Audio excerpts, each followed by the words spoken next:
The VO Meter, measuring your voiceover progress. Whether you're a veteran voice actor, just starting out, or don't even know how to set a level, we're here to help you avoid the pitfalls along your voiceover path to success. The VO Meter is brought to you by Global Voice Acting Academy, JMC Demos, Voice Actor Websites, Fidalgo, Roswell Pro Audio, and Vocal Booth to Go. The VO Meter is produced in part using Source Connect, made by Source-Elements.com. And now, your hosts, Paul Stefano and Sean Daly.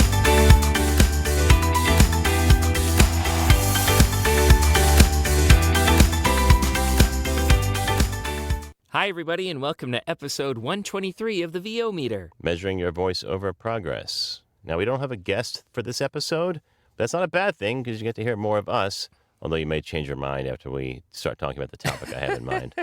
But before we get to our topic of discussion for the day, it's time for...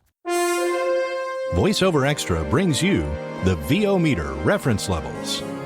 Seriously, guys, that's the best you could come up with? Hey, it's your show. So, Sean, what's happening in your VO world?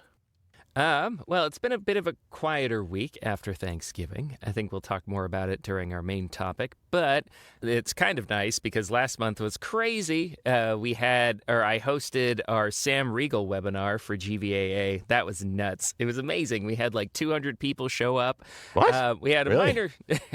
Yeah, no, it was nuts. We had it was like 250 purchases, and then like more than 100 people showed up. Is that a record? We actually had to increase our Zoom room capacity because we didn't account for that. Is that a record for tickets? Actually, our record was his last one, which was like 323. So. Wow. But no, it was an amazing presentation. He had a really great, short, concise, just presentation on the differences in auditioning for commercial versus cartoon and in video games, and also just kind of some insight and sympathy for the modern day voice actor, because a lot of people ask what did you guys do? How can I follow your path? And he's like, you can't follow my path. Not anymore. I feel sorry for you guys. I didn't need a demo. And I can afford a demo. You guys can't afford demos. What's up with that? So I was joking. I was like, wow, it's really therapeutic to hear you say that, Sam. But we had a very positive response from all the attendees, and it was just really cool to be there. It was I'm actually wearing a Critical Role shirt right now. It's just what is my life? But so that was good. Other than that, I just got back from teaching a VO 101 class in Seattle. It was a small group. It was about 6 people, varying degrees of skill and interest in doing VO professionally, but that's fine. I always enjoy those in-person classes. Other than that, just been auditioning for my agents in pay-to-play sites, and then I actually got an agency commercial. I can't talk about it too much because I don't think it's aired yet, but as someone who does not do a lot of commercial VO, that was a fun surprise. And Yeah, it's very cool. It's a sign of things to come.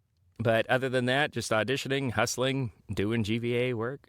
Speaking of, we actually have Kelly Mashinsky, agent and casting director, leading a commercial webinar for us next week on the 9th, depending on when this episode airs. So hopefully you can attend that if you're trying to improve your commercial reads. But other than that, that's pretty much what I've been up to. How about you? Just a quick question. That webinar, that session with Kelly, is that a webinar or a workshop? Sorry, it's a webinar. No, you said webinar. I just wanted to make sure. Okay, so no audience participation on that one, just watching? Yes. Okay, got it. It's been kind of slow for me. I do have a few things going on, mostly still live announcing. I'm doing some women's basketball, or women's and men's basketball for Goucher College, which is a Division III school right down the street. It's also one of my favorites because it's literally in my backyard. I drive by it almost every day when I take my kids to school or go to the mall or the supermarket. So it's the closest university to me, so that makes it nice. I'm usually home within 10 minutes of the gig being over, so that's one of my favorite things to do. And That's awesome. Thank you.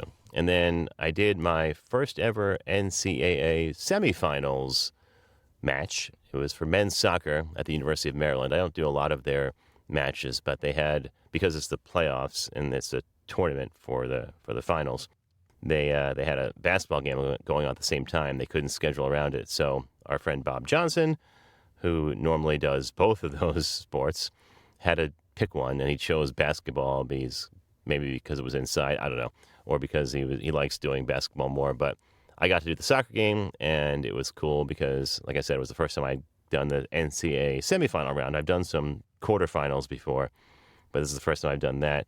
And the place was packed. It was like 2,500 people in the soccer stadium, and maybe the craziest soccer match I've ever been to. Are you familiar with how soccer matches work at all, just as a fan? A little bit. It's been a long time since I've seen a live match. Okay, not a Seattle Sounders fan. Not really. So how it works is you play the regulation. It's two halves, just kind of like international soccer. And then if it's tied, it goes to overtime, which is supposed to be sudden victory. It's called sudden death. We don't like that anymore. Now it's sudden victory or golden goal. And if the first one doesn't have a goal, then the second one is played, and then it goes to penalty kicks. So all this happened in this game alongside a ton of penalties and fouls. There were over 30 penalties between the two teams, which is quite a lot. And it got so crazy that the fans were yelling, "Ref, you suck," chanting it over and over again. And the head coach for the University of Maryland got a yellow card, which almost never happens. Like coaches argue in every sport. They yell at the refs. They stomp up and down on the sidelines. In baseball, they'll come out and argue and stomp on the baseball plate. But this is the first time I've ever been in a match where the coach got a yellow card on the sidelines because he was that upset. And I don't blame him, honestly. It was kind of bad on both sides. The ref was just not didn't have his A game that day and made a lot of mistakes. But it was over 2.5 hours long. By the time I was done, Bob was just leaving the basketball game, which started 2 hours later. So wowza. It was the craziest soccer game I've ever been to. But in the end, Maryland won in penalty kicks and have gone on to the Sweet 16, which occurs this weekend.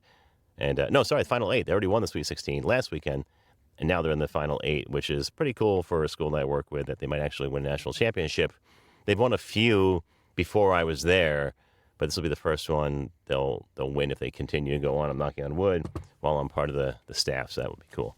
And then... Well, fingers crossed for him. Thank you. And then finally, I have a resolution to my audiobook dilemma we talked about the last episode. Oh, yeah. Not fantastic, but I was able to negotiate a small fee from the author by, some might call it extortion, but I just call it following through with the business practices. So I think I mentioned that this was supposed to be a 4-book deal, and the author contracted with me for all 4 books from the get-go.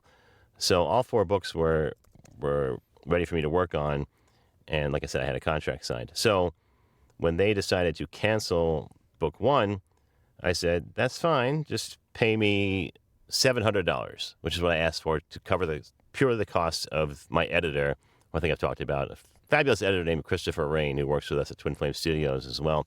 We've worked together for years. And I didn't want to stiff him because he did all this work, and I was willing to give up anything I was going to earn, just give it to him. And the author said, no, I'm not paying you a red cent. You're a terrible person. I'm leaving ACX altogether.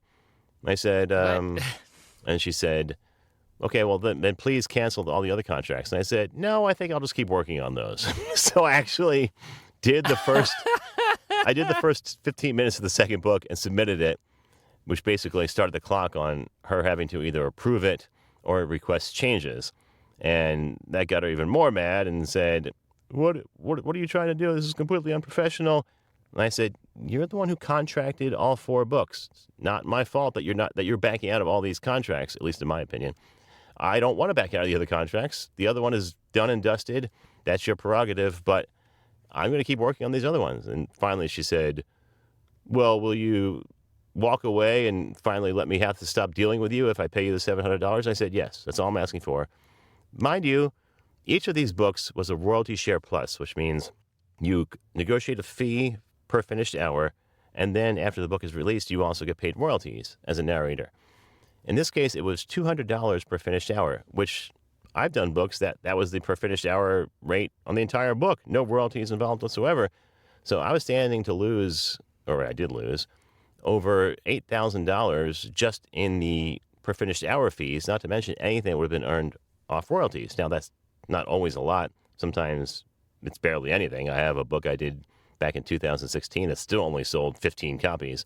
So I wasn't banking on the royalties, but I was losing lots of money on this concession, and asking only to be paid a small fee seemed reasonable to me. And that's what we agreed on. Finally, got the money. All contracts are canceled. So I'm disappointed that that series is not going forward with me as a narrator, but at least I recouped some money. The squeaky wheel gets the grease sometimes. Yeah. I do want to thank two of our listeners who did respond and offered me some suggestions. Rich Miller, fabulous audiobook narrator, and Jim Edgar, who was just a guest of ours a couple of weeks ago. So when I put out that call, some people did respond and gave me some feedback. So I appreciate that from Rich and Jim. So that's basically all that's going on. Listeners. Sorry? I said the menchiest of listeners. Absolutely. So that's basically what's going on in my VO world. We'll get to our topic of discussion in a few minutes, right after these. Questionable gear purchase. So I did do something stupid again, and I'll talk about it.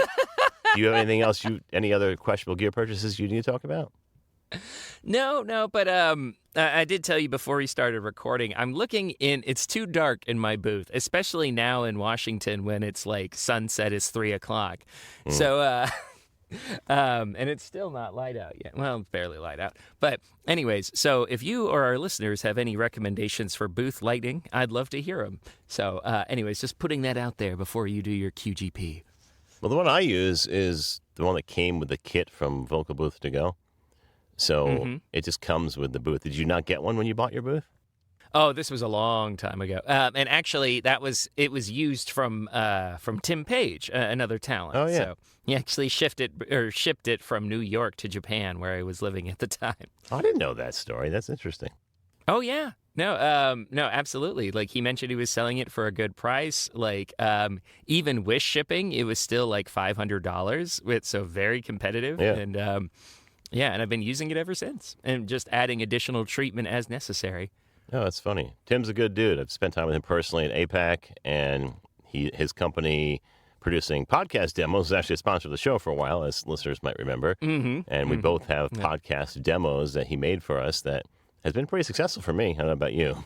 Oh, definitely. And I admit I'm a little jealous of Tim because he gets to do all the Spider-Man audiobooks that I read as a kid or when I was younger. So, but I mean, I know he's a true comic book nerd, so he deserves all the work he can get. Yeah, I'm not jealous at all that I also had that audition from the publisher and did not get it. Okay, I'm a little bit jealous, yeah. A little bit. Anyways, you're Tim. We love you. You're very talented, and you deserve every piece of work you get. One more shout out to Tim. I was approaching an agency a couple of weeks ago, maybe months ago now, and as people may know, one of the best ways to get into an agency is to ask for a referral. So I noticed that Tim was on the roster. I reached out to him, hadn't talked to him in probably 2 years, and said, "Hey, buddy, would you mind putting in a good word?" And he said, "Absolutely, I'll do it right now." So thanks, Tim, for that. Didn't work, obviously. Not obviously, but oh no, it did not work. But I'm happy that Tim was able to oblige, and very grateful. Thank you.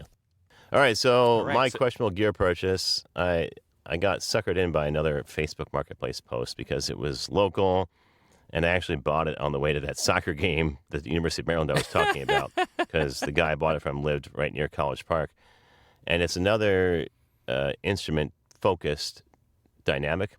It's called the OD5 by Austrian Audio, and it's pretty similar to the OD55, or I forget exactly what the model is. It's a handheld dynamic. So this is similar to the Sennheiser 609 I bought that is sort of flat and meant to be put up against either a guitar cab or a drum kit. It has this awesome swiveling head that's independent from the shaft, sort of like the Blue Mouse or the Dragonfly. And I like that a lot because I thought I'd be able to position it in the booth well to the side of my mouth to avoid plosives. And it did an okay job at that, and it sounded okay, but it's definitely dynamic-y. If you know, that's the sort of crispy sound where the upper end is kind of overemphasized and a little too open for my liking in this booth. I actually have a sample, like I did last time, comparing it to the 875R that I'm currently using. Would you like to hear it and give some critique? Yeah, but of course. All right, give me a second. I need to just jump out of the booth and switch inputs. Stand by. Get to enjoy our audio escapades in real time, listening audience. And do you hear me out here? Yes, I do. Fantastic. Well, let me get this queued up, and I will play the clip, if I remember how to do that. There we go. All right, so once again, this is the Austrian Audio OD5 first, and the 875R is second. Here's what that sounds like.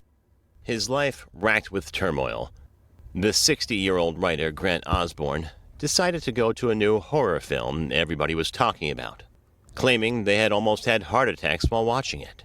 Grant didn't see how anything could be scarier than his own life, which was a shambles. His ex-girlfriend had scammed him out of his life savings by borrowing all of them and never paying him back. He had even sold his Mustang 5.0 to be able to lend her more money.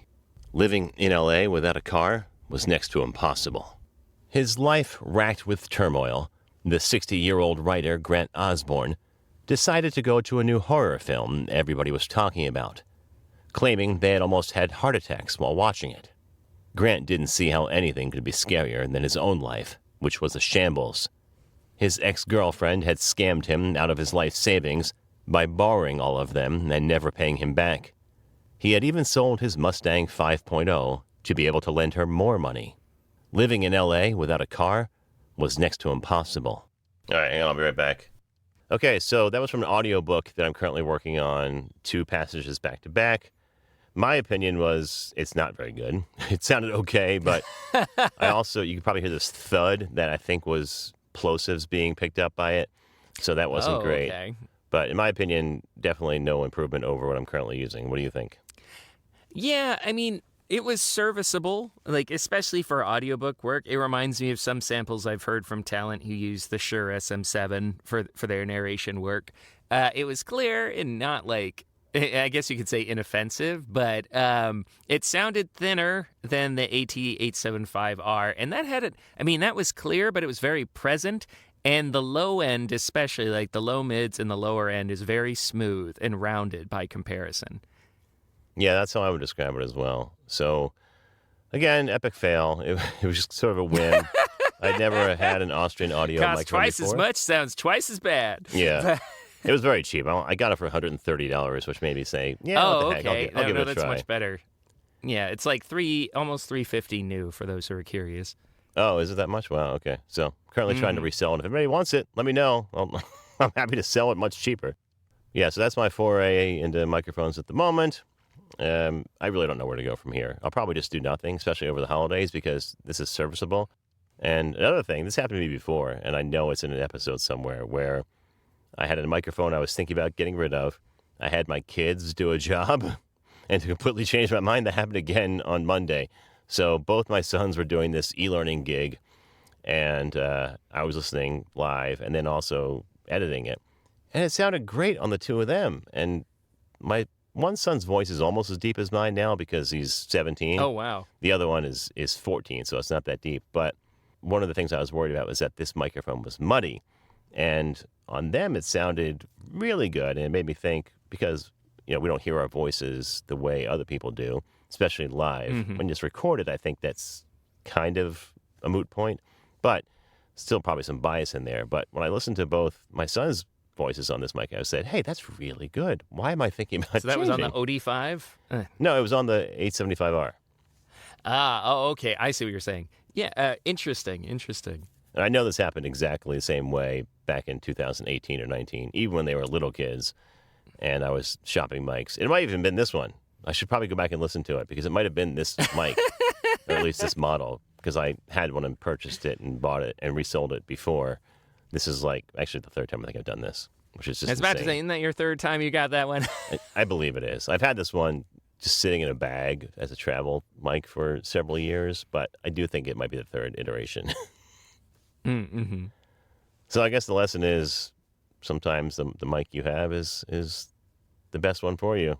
No, I believe it. Like, I mean, honestly, between the 416 and the Gefell M930, which I don't use as often as I should because I'm paranoid about its sensitivity, like I don't lust after mics like I used to. It's kind of hard to, like, I know, like, you like experimenting and finding that trifecta of like great sound and good deal and all that, but for me, it's just like, I don't know. I'm like, I could get an Apollo, but like I don't need anything. No. The one thing I might buy is another Audio-Technica shotgun because and I've had all of those before too. But because this is doing so well right now, and I know that most of their mics are similarly toned, at least in the in this class, like the shotguns versus the large diaphragm condensers, I might look for an 897 or even a... I was going to say, have you used that one? I have, but it's been a long time. It was one of the first ones I bought back in 2017.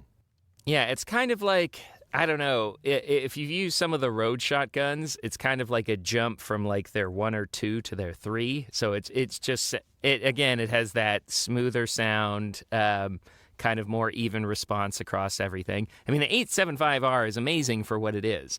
But again, it just has that, like, it's just, I guess, smoother, more rounded sound would be a good way to put it. Yeah, that's the one Tom Downs was using, and we talked to him a few weeks ago, too. So okay. Yeah, sounds good on him. Yeah, that's what reminded me about it. So I might pick one of those up. We'll see. Stay tuned. Next time on Questionable Gear Purchases. So that does wrap up our questionable gear purchases for this episode. And what I want to talk about now is misery, or at least how it's been for me over the last couple of weeks. Walgreens, because it's flu season, and you live in a place with doorknobs and handrails and, people. We tried booking a vacation rental on one of those other websites. They don't always tell you everything. The stars take it to the red carpet. We are back live from the red carpet. California leads the way for change in America, and so does Kamala Harris.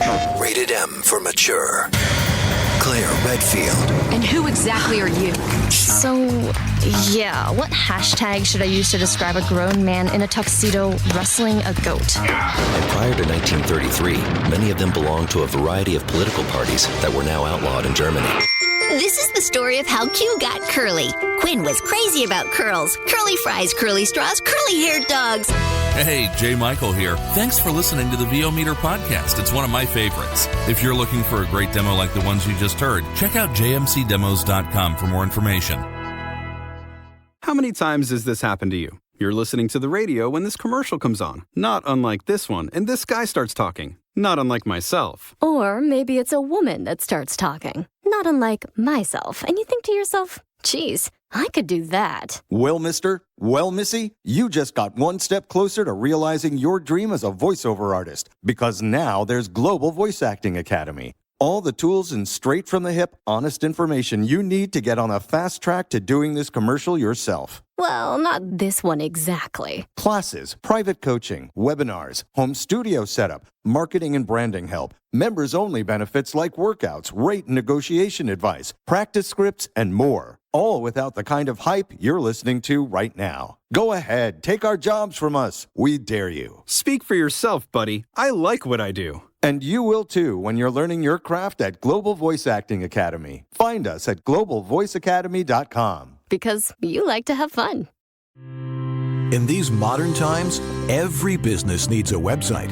When you need a website for your voice acting business, there's only one place to go. Like the name says, voiceactorwebsites.com. Their experience in this niche webmaster market gives them the ability to quickly and easily get you from concept to live online in a much shorter time.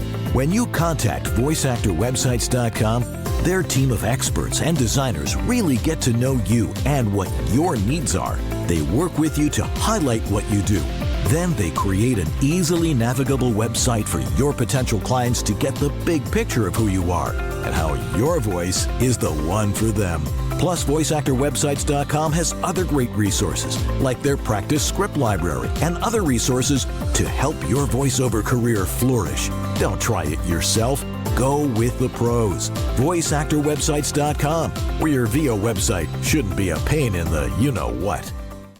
I don't know about you, but my bookings have dropped off a cliff, not only from agents, because one of our agents, our mutual agents, quit the industry, so that put a dent in things. I don't get as many auditions as I used to. And then several of my e-learning gigs that used to be repeat clients every couple of weeks have just completely dried up. I had one audition last week from one, didn't get it. Although they were nice enough to pay me because they actually booked me. And then the morning of said, sorry, the client went with somebody else, but we're paying you for your time. Small fee, but that's still nice. But I used to work for them every couple of weeks, and that hasn't happened in a long time. And even audiobooks is tough for me now. I've been auditioning on ACX for about 2 weeks, 3 to 5 auditions every day. Can't get booked to save my life. So I don't know if it's AI, if it's the holidays and people just aren't hiring. I do know that some of the audiobooks I auditioned for suddenly disappeared, which means it says the author decided not to hire anybody and took the book off the market. So maybe they just had budget issues. But it's been terrible for me lately. How's it been for you?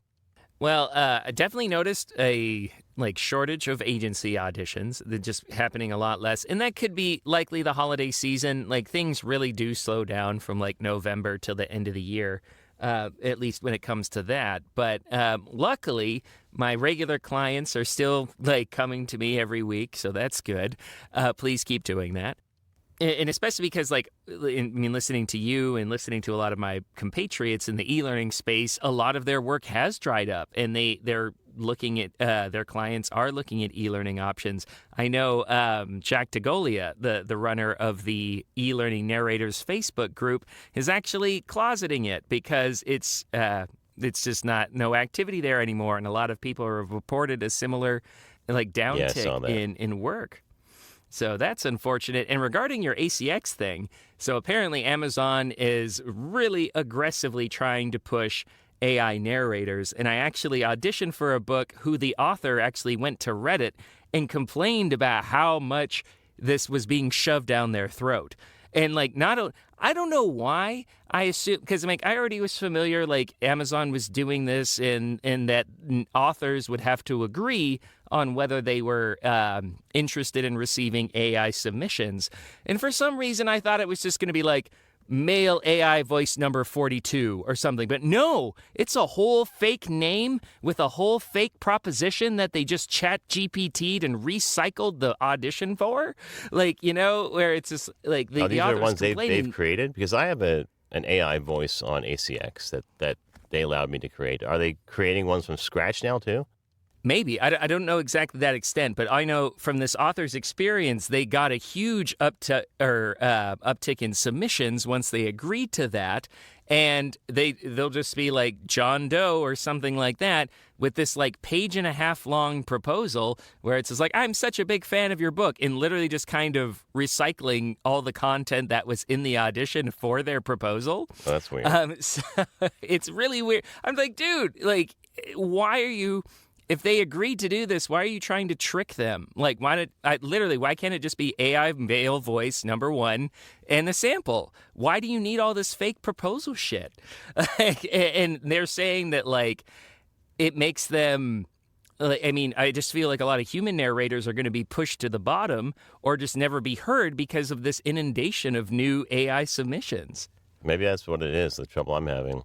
I know that nobody reads proposals. At least I don't. When I'm casting for Twin Flame Studios, I don't do it as much anymore, but that used to be part of my job. I didn't care about the person's hobbies or how many cats they had. I just skipped right over that.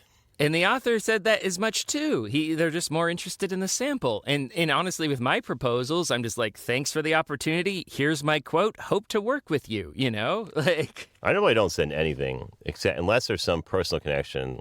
For instance, there's a book I auditioned for yesterday, a biography of Benjamin Franklin. So I did put a note in saying I'm a Philadelphia native. He's basically our favorite son. I'd love to do this book. That was it. No, exactly. If there's something personally relevant, or if I'm wow, I really love the way you did that battle scene, or I'm a huge fan of this particular genre or this idea, just a little bit of personality, but not writing an essay for crying out loud. Yeah. So back to things possibly drying up. Do you have any suggestions for ways to either combat that or fill the time, because I got to say, I'm panicking a bit. I've actually been looking at part-time jobs or maybe even full-time jobs outside the industry just because I don't know if things are going to get better. Yeah, I admit I'm in the same vein. And that's part of one thing you can do, right? Because it's difficult to progress when you're not in a place of stability. So other than that, it's just like increase your marketing efforts. If you're worried about your performance, get some coaching in the areas that you're working on. Maybe talking with accountability groups. Like I know you and I often brainstorm ideas when we're kind of in a rut. Yeah. But I don't know. At this point, it's just kind of like stay the course, weather the storm, hope for the best. Yeah, that's kind of what I'm feeling as well. For me, I don't think it's a performance issue because I haven't changed anything. If anything, I should be better just from practice and experience. And all these gigs in e-learning, especially that I was doing a year ago, nothing's changed from my performance in that respect. So if anything, I should be, like I said, I should be better. So I'm kind of not worried about that. But I can see how if you were newer to the business, you would be worried about that. Another thing you can do is workouts. Actually, you brought up a good point about the performance. One of the reasons I went to a GVAA workout last month, maybe it was 2 months ago now, the one with Steve Pogash that Tom was also a member, a participant of. Oh, yeah. Yeah, that's funny how that worked out. Yeah, so I went to that to sort of do a litmus test and see, do I suck now? And thankfully, the moderator, Steve, basically said that was great and didn't really offer a whole lot of feedback. So that put my mind at ease, too. So if you have the ability... I thought you sounded great, too. And you have improved. So well, thank you. So if you have the ability to do either a paid workshop or a free one, that probably would be a way to ease your mind about performance anxiety as well. I feel like we're doing an ED commercial. How many times have I said performance anxiety already? If you're auditioning for longer than 4 hours. Yeah. Now available in generic. 4hims.com. Oh, my God. Poor VOs.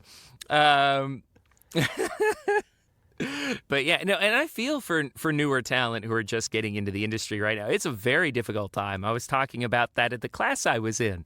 But I was like, but honestly, if you're starting at nothing, you really shouldn't be expecting to make any money back for like the first 2 years of your pursuit. So I think while it might be a terrible time to break into the industry, it's not a bad time to learn about it and get to a point where you could. So if that makes sense. So because honestly, like with the way, like, yes, a lot of jobs are getting eaten up by AI, but like proof that like my clients are still coming to me and they still desire that human connection or whatever uniqueness I bring to the table is a good sign. And honestly, I feel like a lot of the public is getting really fed up by all the constant like shoving down our throats in all these areas. Like recently, Amazon got like a lot of public flack because they created an AI dub of some very popular anime series on their platform. And it was just awful. Like, it's like, no, please don't die on me. Like that kind of thing. Like, it's so bad. And it's just, like, companies will try to shove this down our throat for as long as they can get away with it. So as long as people are vocally against it and we keep trying to, like, talking to our representatives and our politicians that we don't want this, it's the only way we can fight it. Because otherwise, like, they would just keep trying to get away with what they can get away with. Yeah, I have a opinion on that as well. And based on an article I just read today, are you familiar with Waymo, the autonomous vehicles that are available for rideshare? Oh, God. So I first saw them in Austin when I was there for the Reed Awards last year. I just read an article today that they're about to launch in Baltimore, and the rage is hilarious from the local citizens saying, well, how are they going to be able to dodge the carjackings? Will it drive itself to the police station and turn itself in? Or how are they going to stop the crackheads and drug dealers from wandering in the middle of the street and getting hit by it? Exactly. I mean, like the whole Tesla automated cars like had several fatalities. So it's just like, how can we prove that you're not going to have similar issues? Well, there's that. But then on the human side, it's going to cut jobs from people who are taxi drivers, Uber drivers, Lyft drivers, and that's not fair either. And the companies don't seem to care. They just want their money. So I feel like as technology creeps into other parts of life like that, maybe we'll have more leverage to push back against these evil overlords taking over. Well, I wouldn't mind if, sure, replace all work if you want, but then give us frickin' universal basic income, okay? Like, if you want robots to do everything, fine, but I gotta eat. I don't want to. Yeah. Like, I'm just so tired of hearing, like, this business laying off 4,000 workers, this business laying off 11,000. Like, where does it end? Yeah, it's really annoying. So one more piece of the topic I want to touch on, you mentioned it, is new people breaking into the business.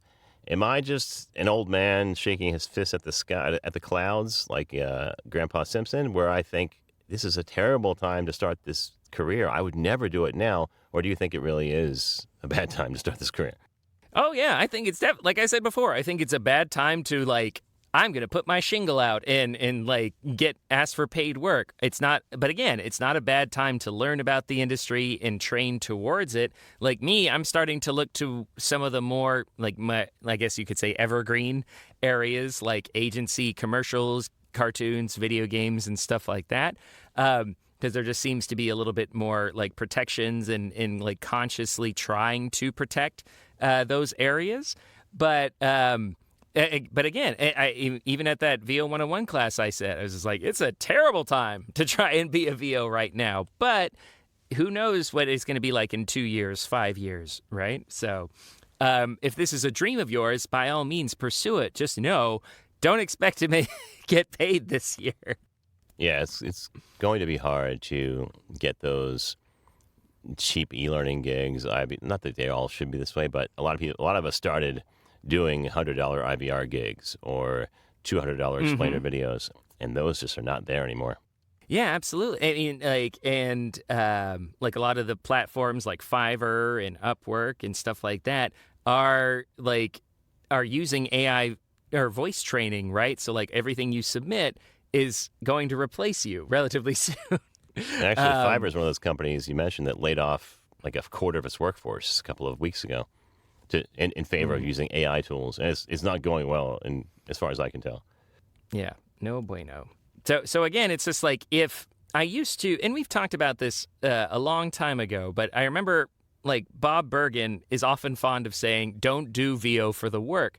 And it took me forever to understand why he said that, because it's like, why wouldn't I want to get paid doing this? Why wouldn't I want the investment, or why wouldn't I want to make money off of this to reinvest, and et cetera, et cetera.